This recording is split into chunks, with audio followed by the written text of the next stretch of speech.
Hello students, मैं doctor Gauri Bhatnagar Sanskrit tutorials में आपका स्वागत है। मृच्छकटिकम का पंचम अंक स्टार्ट करेंगे आज हम, जिसका नाम है दुर्दिन। दुर्दिन अर्थात वर्षा का दिन। तो इसमें वर्षा का विस्तृत वर्णन किया गया है। चारुदत्त से बसंत सेना मिलने आती है, वो उसका स्वागत करता है।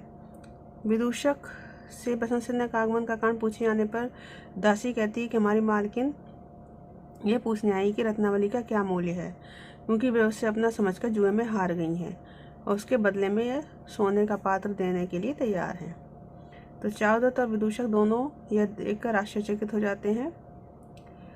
दासी जो है स्वर्ण भांड स्वर्ण पात्र है, उसकी प्राप्ति का सारा वृत्तांत जो है विदूषक के कान में बता देती है कि ऐसे ऐसे शर्विलक के द्वारा वो प्राप्त हुआ है। विदूषक चारुदत्त से सब कुछ बताकर लौटना चाहता है। चारुदत्त बसंत सेना साथ साथ घर की ओर जा रहे होते हैं और बसंत सेना उसके घर पर ही रात बिताती है। तो यहाँ पर यह अंक समाप्त हो जाता है, इसका नाम है दुर्दिन।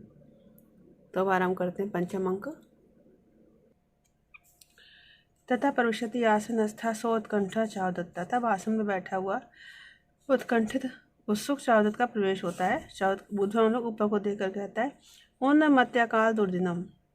अकाल असमय ही दुर्दिन अर्थात वर्षा का दिन उत्पन्न हो गया है, बादल उमड़ रहा है।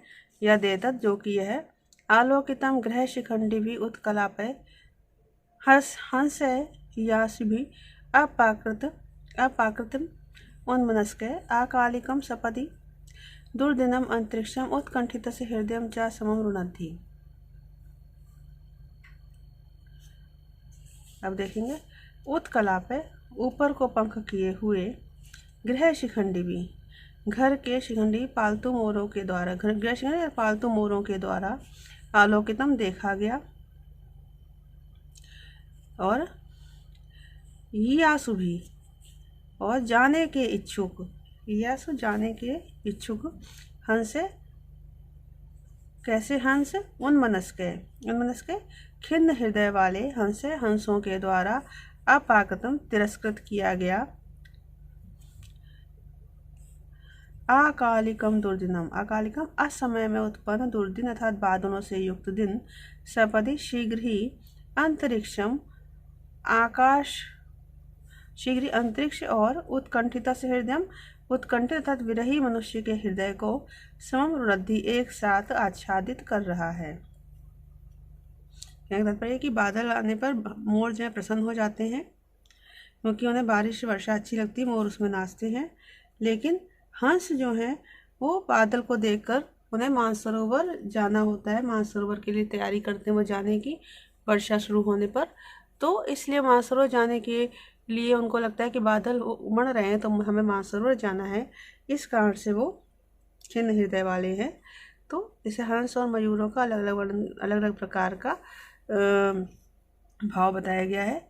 और इसके अलावा कहा है कि जैसे कि बादल जो है आकाश को व्याप्त कर रहे हैं, वैसे ही वो विरही मनुष्य के हृदय को भी व्याप्त कर रहे हैं। फिर से देखेंगे, उत्कलापय ऊपर की ओर पंख किए हुए अर्थात पंख फैलाए हुए गृह शिखंडी पालतू मयूर मोरों के द्वारा आलोकितम देखा गया। और या सुभी जाने की इच्छा वाले उन्मनस्क खिन्न हृदय वाले हंसों के द्वारा अपाकृत तिरस्कृत किया गया। अकालिकम दुर्दिनम असमय में उत्पन्न बादलों से युक्त दिन। सपदि शीघ्र ही अंतरिक्षम आकाश को और उत्कंठित से हृदयम चा विरही मनुष्यों के हृदय को समम एक साथ रुणद्धि आच्छादित कर रहा है, व्याप्त कर रहा है। अपिच और भी मेघो जलाद्र महेशो दरभृंग नीलो विद्युत प्रभा रचित पीत पटोत्रिया आभाति संगत बलाक ग्रहित शंखा खम केशो अपर इव आक्रमितुम प्रवत्ता। अब यहाँ पर कह रहे हैं, जल आद्र महेश उदर भृंग नीलो, जल से गीले महेश भैंसे के उदर पेट एवं भृंग नीलो भ्रमर के समान नीले वर्ण वाला विद्युत प्रभा रचित पीत पट उत्तरिया, बिजली की चमक से बने हुए पीले वस्त्र का उत्तरीय धारण करने वाला संघत बलाक गृहीत शंखा। संघत एकत्रित बलाक बगुलों की पंक्ति रूपी शंख धारण करने वाला यह मेघ। अब दोबारा दूसरा अर्थ लेंगे। भृंग नीलो, भ्रमर के समान नीले वर्ण वाले और विद्युत के चमक से बने हुए पीले रंग के उत्तरीय को धारण करने वाले, पीतांबर को धारण करने वाले और बगुले के समान श्वेत शंख धारण करने वाले। अपराकेशो, दूसरे विष्णु के समान। खम आक्रमितुम प्रवृत्ति, मानो आकाश को व्याप्त करने को तैयार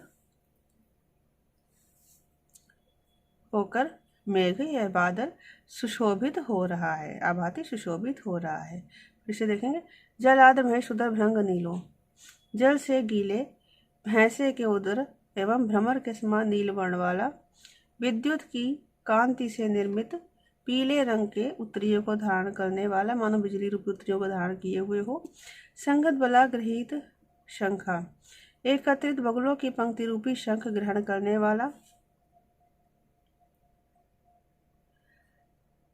अतः भृंग नीलो, भ्रमर के समान नील वर्ण वाले, पीतांबर बिजली की विद्युत की कांति के समान पीले रंग के पीतांबर को उत्तरीय को धारण करने वाले, पीतांबर रूपी उत्तरीय को धारण करने वाले, बगुलों के समान श्वेत शंख को धारण करने वाले, अपरा केशवाय, दूसरे विष्णु के समान, खम आक्रमितुम, आकाश को व्याप्त करने के लिए प्रवृत्त, मेघो आभाति, बादल सुशोभित हो रहा है।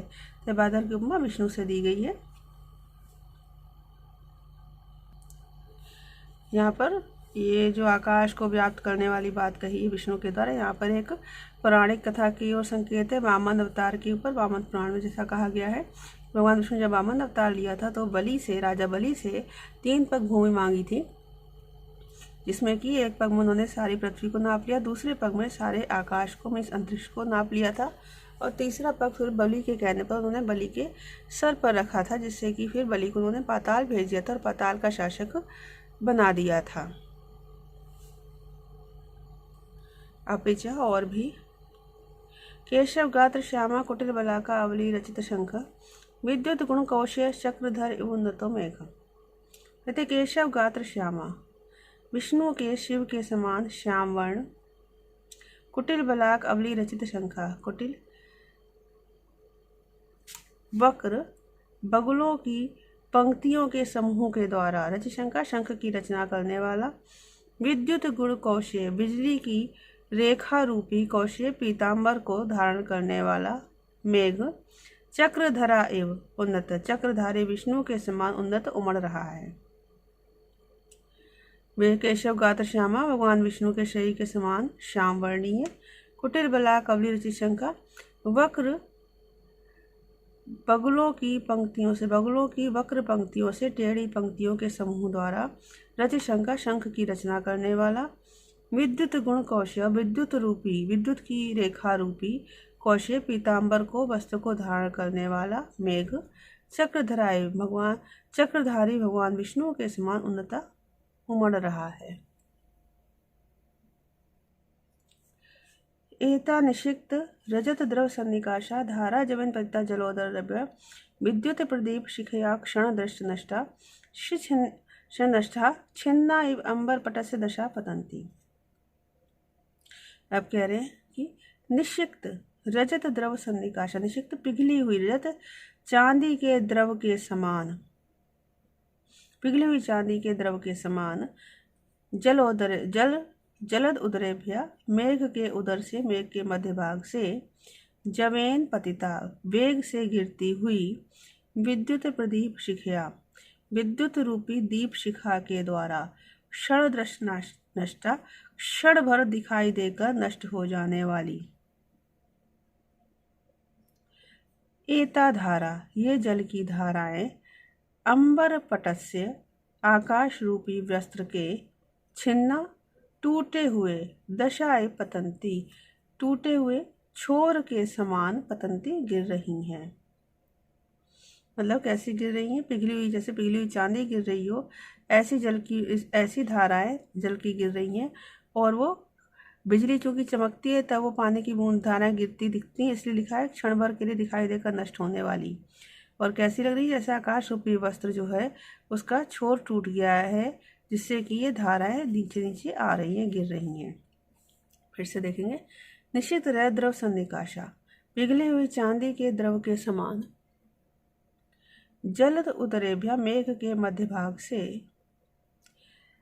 जमीन पर वेग के साथ गिरती हुई विद्युत प्रदीप शिखा, विद्युत रूपी प्रदीप शिखा, दीपक की शिखा के द्वारा, विद्युत रूपी दीप शिखा के द्वारा क्षण दृष्टा, क्षण भर दिखाई देकर नष्ट हो जाने वाली एता धारा, ये जल की धाराएं अंबर पटस्य, आकाश रूपी वस्त्र के छिन्ना दशाएं पतंती, टूटे हुए किनारे के समान, छोर के समान पतंती गिर रही हैं। संसक्तैव चक्रवाक पिथुनय हंसय प्रणीनैव व्याविध्यैव मीनचक्र मकरे हमेर प्रोषिते तय तय आकृति विस्तरय अनुगते मेघे संभिन्नतय पत्रच्छेदमिव इह भाति गगन विश्लेषित वायुना। अब कह रहे हैं कि संसक्ते, सटे हुए मीन्स आपस में मिले हुए, चक्रवाक मिथुनय, चक्रवाक युगल के समान, प्रडीने हंसे, उड़ते हुए हंसों के समान, व्याविध है, फेंके हुए अर्थात समुद्र की लहरों द्वारा फेंके हुए, मीन चक्र मकरे, मीन चक्र मछलियों के समुदाय और मगरमच्छों के समान,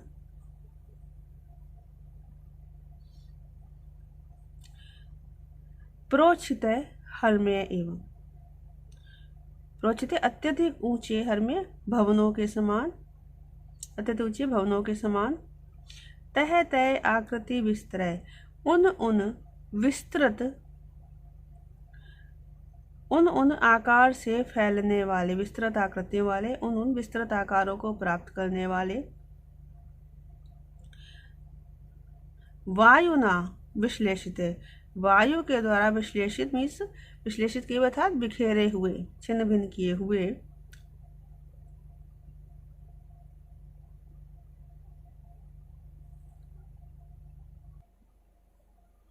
अनुगत अनुकरण करने वाले, समभिन्नतय मेघ है, उमड़ते हुए बादलों के द्वारा, यह गगनम यहाँ आकाश, पत्रच्छेद्यम एव भाति, चित्रित सा सुशोभित हो रहा है। पत्रच्छेद मीन्स जैसे पत्र मीन्स पत्ते पर या कागज पर छेदन विधि अर्थात चित्रकारी करना, तो पत्र छेद विधि अर्थात चित्रित के समान प्रतीत हो रहा है, सुशोभित हो रहा है। इसे देखेंगे एक बार।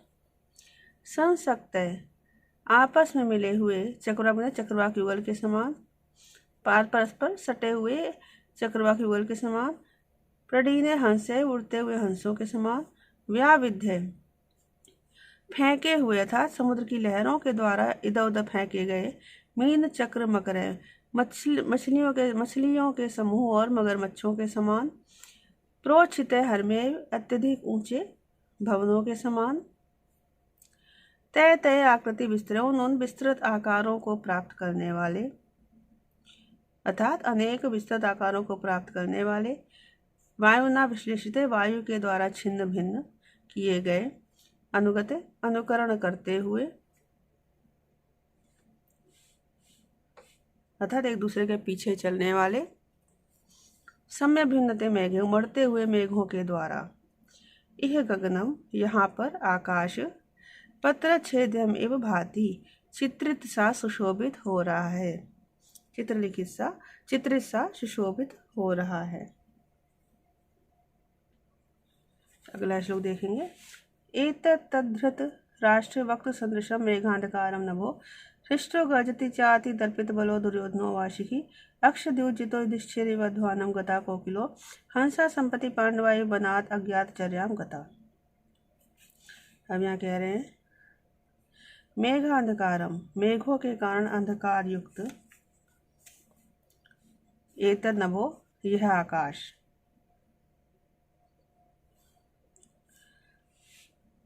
धृतराष्ट्र वक्त सदृशम, तद धृतराष्ट्र वक्त उस धृतराष्ट्र के मुख के समान है। क्योंकि धृतराष्ट्र जो थे वो अंधे थे, इसलिए यहाँ पे लिखा हुआ है कि मेव कारण अंधकार, क्योंकि अंधकार में कुछ नहीं दिखता। मेव कारण अंधकार युक्त यह आकाश उन धृतराष्ट्र के मुख के समान है। अति दर्पित बलो, अत्यधिक अहंकार युक्त रूप वाला शिखी मोर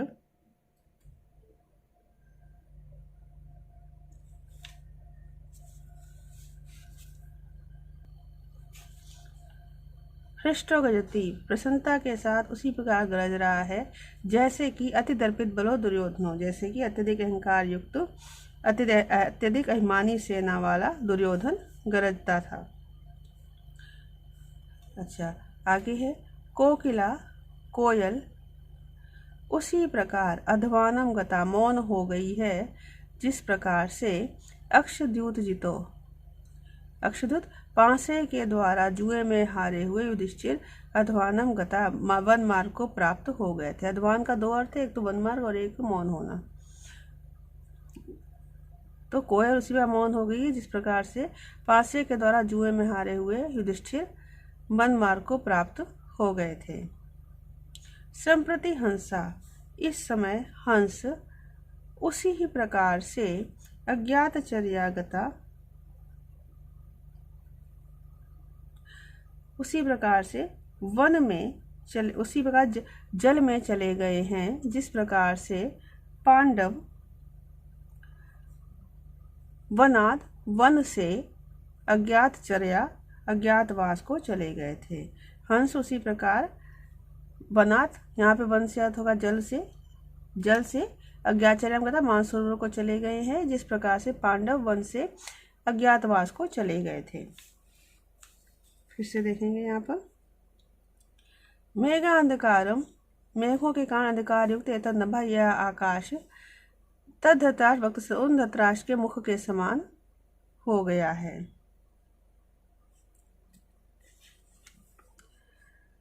अति दर्पित बलो शिखी, अत्यधिक अहंकार युक्त मोर हृष्टो गजति, प्रसन्नता के साथ उसी प्रकार गरज रहा है जिस प्रकार से अति दर्पित अत्यधिक अभिमानी सेना के कारण से दुर्योधन गरजता था। कोकिलो कोयल अध्वानम गता, उसी प्रकार मौन हो गई है जिस प्रकार से अक्षद्यूत जितो, पांसे के द्वारा जुए में हारे हुए युधिष्ठिर अध्वानम गता, वन को प्राप्त हो गए थे, वन को प्रदेश को चले गए थे। हंस संप्रति इस समय वनात अज्ञात चर्याम गता, उसी प्रकार जल से मानसरोवर को चले गए हैं जिस प्रकार पांडव वन से अज्ञातवास को चले गए थे।